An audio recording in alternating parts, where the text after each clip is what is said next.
अस्सलाम वालेकुम दोस्तों, कैसे हैं। उम्मीद है कि आप खैरियत से ही होंगे। और लास्ट टाइम जो है मैंने आपको रियल नंबर्स के बारे में बताया था कि बेसिकली रियल नंबर्स क्या होते हैं।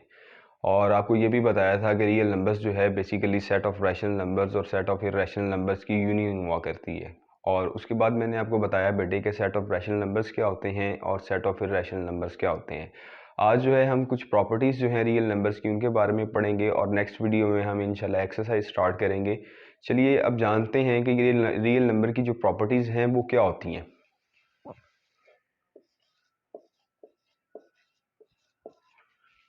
Properties of real numbers.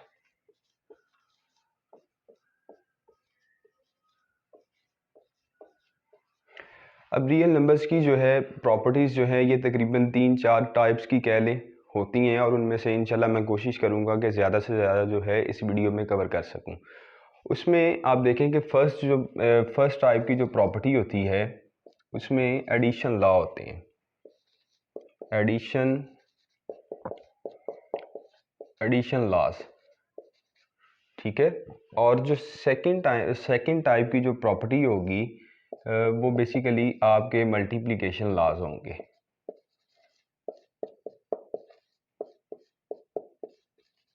Multiplication laws, ये मल्टीप्लिकेशन लॉज होंगे।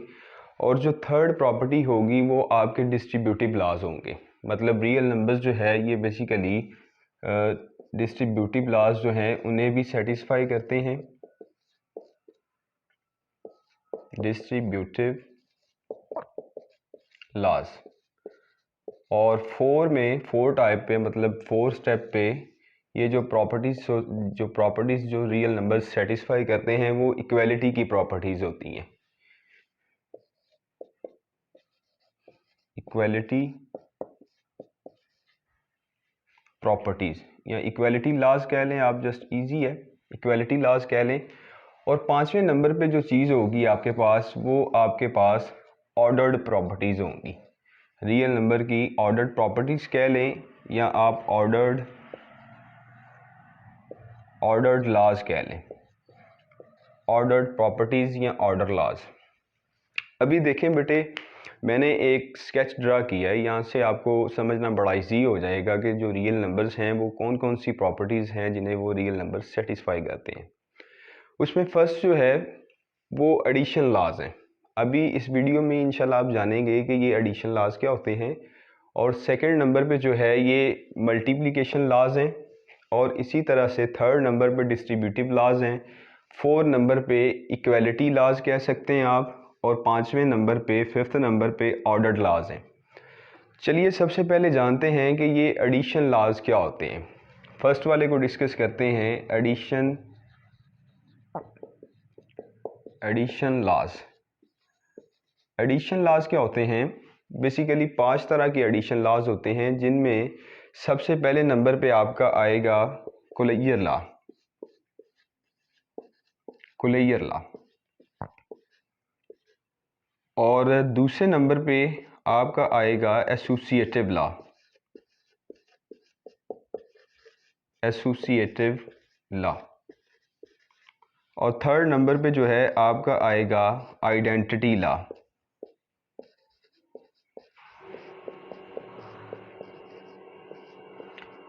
और इसी तरह से 4 वाले नंबर पे आपका आएगा इन्वर्स लॉ।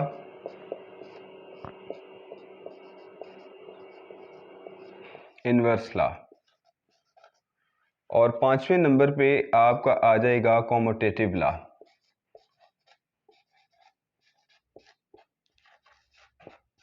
Commutative law. अब चलिए जानने की कोशिश करते हैं कि ये एसोसिएटिव लॉ क्या होता है, कुलैयर लॉ क्या चीज़ है, और आइडेंटिटी लॉ क्या होता है, इन्वर्स लॉ क्या है, और कॉम्यूटेटिव लॉ जो है वो क्या है। तो फर्स्ट ऑफ ऑल ये डिस्कस करते हैं बेटे कुलैयर लॉ। मैंने लेट किया कि मेरे पास कोई 2 एलिमेंट्स हैं जो कि सेट ऑफ रियल नंबर से लिए गए हैं। मेरे पास कोई 2 एलिमेंट्स थे जो कि मैंने रियल नंबर के सेट से लिए। अब क्या होगा कि अगर मैं इन दोनों को प्लस करता हूँ, मतलब a प्लस बी किया मैंने, एक नया एलिमेंट आ गया, लेट्स से c। एक नया एलिमेंट जो आया वो c है और वो भी रियल नंबर से ही बिलोंग करेगा। ये बेसिकली कुलैयर लॉ ऑफ एडिशन होता है। ये सारे जो हैं ये बेसिकली आपके एडिशन के लॉ होते हैं, क्योंकि मेन जो हाइडिंग है हमारी मेन हेडिंग जो है उसमें मैंने लिखा है एडिशन लॉज। ये सारे के सारे एडिशन के लॉज होंगे। तो मैंने ए और बी कोई दो रियल नंबर्स लिए थे, उन्हें मैंने प्लस किया, एक नया रियल नंबर सी आ गया, वो भी रियल से ही बिलोंग करेगा। ये कुलैयर लॉ ऑफ एडिशन होता है। और सेकंड में आ जाएगा एसोसिएटिव लॉ ऑफ एडिशन। अब मैंने लेट किया कि ए बी और सी मैंने कोई तीन एलिमेंट्स लिए रियल नंबर से। अब जब मैं इन्हें प्लस करूँगा, मतलब a प्लस बी प्लस सी जो है ये इक्वल होगा a प्लस बी प्लस सी के इक्वल होगा। लेकिन इसमें एक कंडीशन नोट करिए कि पहले आप लेफ़्ट साइड पे इन दोनों को प्लस करेंगे और राइट साइड पे पहले इस तरह से ब्रैकेट फिट कर लें। तो मतलब ये कि जो ब्रैकेट वाली क्वांटिटी है उसे आप पहले सॉल्व करेंगे और बाकी जो है जो आंसर आएगा उसे बाद वाली क्वांटिटी में ऐड कर देंगे। इसी तरह से आइडेंटिटी लॉ होता है। आइडेंटिटी लॉ क्या है कि अगर ए कोई एलिमेंट्स है रियल नंबर से बिलोंग कर रहा है, ए कोई रियल नंबर कह सकते हैं आप, जस्ट वो वाला एलिमेंट कह सकते हैं जो कि रियल नंबर के सेट से लिया गया है। तो देयर एग्जिस्ट की कंडीशन लगाई है कि जो है ज़ीरो जो है वो लाजमी होगा कहीं ना कहीं पे सेट ऑफ रियल नंबर में, सच दैट जब a में आप ज़ीरो प्लस करेंगे या फिर ज़ीरो में आप a प्लस करेंगे तो आंसर आपको a ही मिलने वाला है।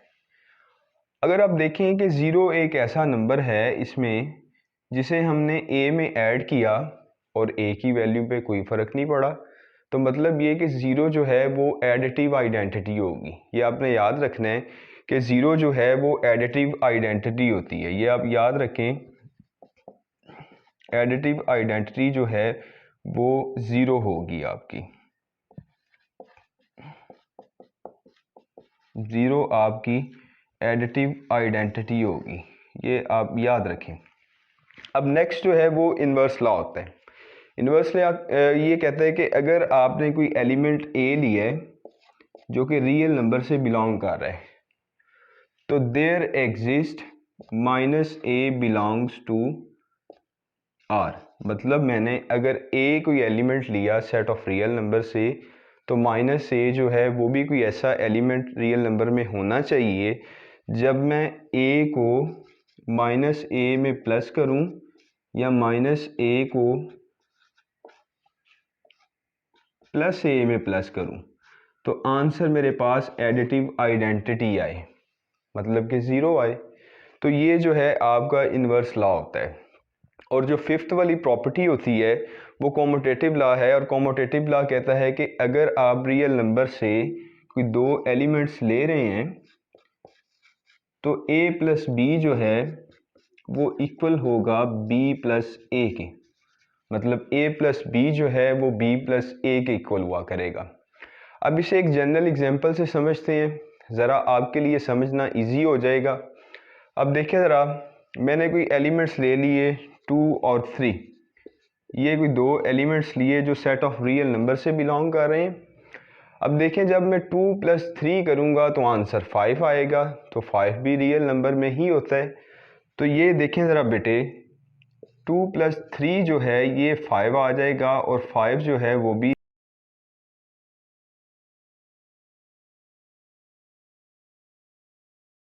से डिफाइन करते हैं। मैंने लेट किया 2, 3 और 4, मैंने कोई तीन एलिमेंट्स ले लिए सेट ऑफ रियल नंबर से। और जब मैं इन्हें प्लस करूँगा, देखिएगा ज़रा, 2 प्लस 3 प्लस 4 जो है ये इक्वल होगा 2 प्लस 3 प्लस 4 के। अब जब मैं इसे सिंप्लीफाई करूँगा, आप देखेंगे, नोट करिएगा, ये 2 जो है इसी तरह से नीचे उतार लें और ब्रैकेट को सॉल्व करेंगे, 7 आ जाएगा। इसी तरह से बेटे 2 प्लस 3 जो है ये आपके पास 5 आ जाएगा और प्लस 4, जब आप इन दोनों को प्लस करेंगे ये भी 9 आ जाएगा और ये भी आपके पास 9 आ जाएगा। तो ये आपका एसोसिएटिव लॉ था एडिशन का। और नेक्स्ट जो है वो आइडेंटिटी लॉ होता है। मतलब ये, लेट से मैंने कोई एलिमेंट 2 जो है वो ले लिया सेट ऑफ रियल नंबर से, तो आप जानते हैं कि सेट ऑफ रियल नंबर में ज़ीरो तो बिलोंग करता है। तो जब आप 2 + 0 करेंगे या फिर 0 + 2 करेंगे तो आंसर तो 2 ही रहने वाला है, आंसर तो नहीं चेंज होगा। क्यों भला? क्योंकि ज़ीरो जो है ये एक एडिटिव आइडेंटिटी है। मतलब एडिटिव आइडेंटिटी होने से मुराद क्या है? एडिटिव आइडेंटिटी बेसिकली एक ऐसा नंबर होता है जिसे जब किसी नंबर में ऐड किया जाए या किसी नंबर से माइनस किया जाए तो नंबर की वैल्यू पे कोई फ़र्क नहीं आएगा। और ये आप याद रखें कि एडिटिव आइडेंटिटी जो है वो ज़ीरो होती है। और नेक्स्ट जो लॉ है आपका इन्वर्स लॉ है। मतलब ये कि अगर मैंने लेट करें कि टू एक एलिमेंट्स लिया सेट ऑफ रियल नंबर से, तो सेट ऑफ रियल नंबर में कहीं पे -2 होना चाहिए। तो जब मैं 2 को -2 में प्लस करूँगा या फिर बेटे -2 को 2 में प्लस करूँगा तो आंसर तो ज़ीरो बनने वाला है।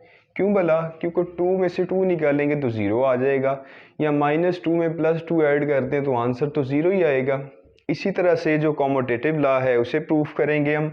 मैंने लेट किया कि 2 और 3 कोई दो एलिमेंट्स हैं, 2 और 3 कोई दो एलिमेंट्स हैं जो कि मैंने रियल नंबर से लिए। अब देखें, अगर मैं 2 को 3 में प्लस कर दूं या 3 को 2 में प्लस कर दूं तो आंसर दोनों केसेस में 5 आने वाला है। तो यहाँ से आपको अंदाज़ा हुआ बेटे कि ये जो क्लियर लॉ है, एसोसिएटिव लॉ है, आइडेंटिटी लॉ जो है, इन्वर्स लॉ जो है और कॉम्यूटेटिव लॉ जो है, ये क्या होते हैं। तो बेसिकली इन 5 लॉज में से जो रियल नंबर सेटिस्फाई करते हैं उसमें से अभी आपने जस्ट वन टाइप पढ़ी। इसी तरह से आप मल्टीप्लिकेशंस के ले सकते हैं, सारे के सारे आप मल्टीप्लिकेशंस के जो लॉज हैं वो इसी अंदाज में प्रूफ करेंगे। जस्ट ये आपका डिफरेंस ये आएगा कि जहाँ पे मैं प्लस लगा रहा हूँ वहाँ पे सॉरी मल्टीप्लाई आ जाएगा और सारे के सारे लॉज जो हैं आप इसी तरह से प्रूफ करेंगे। लेकिन एक चीज़ नोट करिएगा कि जब आप मल्टीप्लिकेशन लॉज प्रूफ करेंगे तो आपके पास जो मल्टीप्लाइकेटिव आइडेंटिटी होगी वो 1 होगी। 1 जो है ये बेसिकली मल्टीप्लाइकेटिव आइडेंटिटी होती है। मल्टीप्लाइकेटिव आइडेंटिटी जो है ये आपके पास 1 होती है, ये आपने याद रखना है। और इसमें एक और चीज़ नोट कर लें, जब आप मल्टीप्लिकेशन लॉज जो हैं ये प्रूफ करेंगे तो आपको इन्वर्स का मसला होगा। आप सोचेंगे कि 2 जो था उसका इन्वर्स -2 था, तो आप कोशिश करेंगे कि इसमें भी -2 ही लिया जाए 2 का इन्वर्स। तो ऐसे नहीं होगा बेटे, क्योंकि ये मल्टीप्लिकेशन लॉज हैं। तो मतलब ये देखें कि अगर मैं 2 लेता हूँ कोई नंबर, तो मुझे ऐसा नंबर चाहिए जिसे मैं 2 से मल्टीप्लाई करूं तो आंसर मेरे पास जो है वो मल्टीप्लाइकेटिव आइडेंटिटी आए। मतलब 2 को मैं 1/2 से मल्टीप्लाई करूंगा तो आंसर मेरे पास मल्टीप्लाइकेटिव आइडेंटिटी 1 आ गया। मतलब ये कि बेटे 2 का जो मल्टीप्लाइकेटिव इन्वर्स है वो 1/2 है और 1/2 का जो मल्टीप्लाइकेटिव इन्वर्स जो है वो 2 है। इसी तरह से आप बेशुमार जो है नंबर ले सकते हैं। मैंने जस्ट 1-2 नंबर लेके 3 नंबर लेके आपको ये प्रॉपर्टीज़ जो थी, ये जो लॉज थे, ये वेरीफाई करके दिखाए। आप भी कोशिश करें, जस्ट 2-4 एग्जांपल्स लें, कोई नंबर आप सेलेक्ट करें, उस पर आप ये लॉज जो हैं इन्हें अप्लाई करें और कोशिश करें कि आपसे ये हो जाए। तो आप कोशिश करें, अगर मैथ ही पढ़ रहे हैं, आप पढ़ना तो है आपने, तो कोशिश करें ज़रा डीपली करें और जितना मर्ज़ी अच्छा टीचर ले लें। यकीन माने जितना मर्ज़ी अच्छा टीचर ले लें, जब तक आप ख़ुद कोशिश नहीं करेंगे आप कुछ नहीं सीख सकते। आप जितने मर्ज़ी लेक्चर सुने, जिस मर्ज़ी टीचर के पास ट्यूशन जाएं, आपको कोई फ़ायदा नहीं होने वाला इन द केस ऑफ अगर आप ख़ुद स्टडी नहीं करते। तो आपको खुद स्टडी करना पड़ेगा, खुद स्ट्रगल करना पड़ेगा, हार्ड वर्क करें। जिस तरह मैंने अभी आपको ये लाज करवाए हैं, आप 2-4 एग्जांपल्स लें, खुद इन्हें प्रूफ करें। और जिस तरह के मैंने मल्टीप्लिकेटिव जो लॉज हैं वो आपके लिए छोड़े हुए हैं, आप कोशिश करें और इन्हें प्रूफ करें। और मैं कोशिश करता हूँ कि बाकी जो लॉज रह गए हैं उनमें से सारे तो नहीं हो सकेंगे इस वीडियो में, नेक्स्ट वीडियो में इंशाल्लाह मैं करूँगा अपलोड वो। लेकिन ये वाला जो डिस्ट्रीब्यूटिव लॉज है ये मैं जस्ट आपको इसी वीडियो में करवा देता हूँ ताकि आपको अंदाज़ा हो जाए कि ये डिस्ट्रीब्यूटिव लॉज जो हैं ये बेसिकली क्या होते हैं।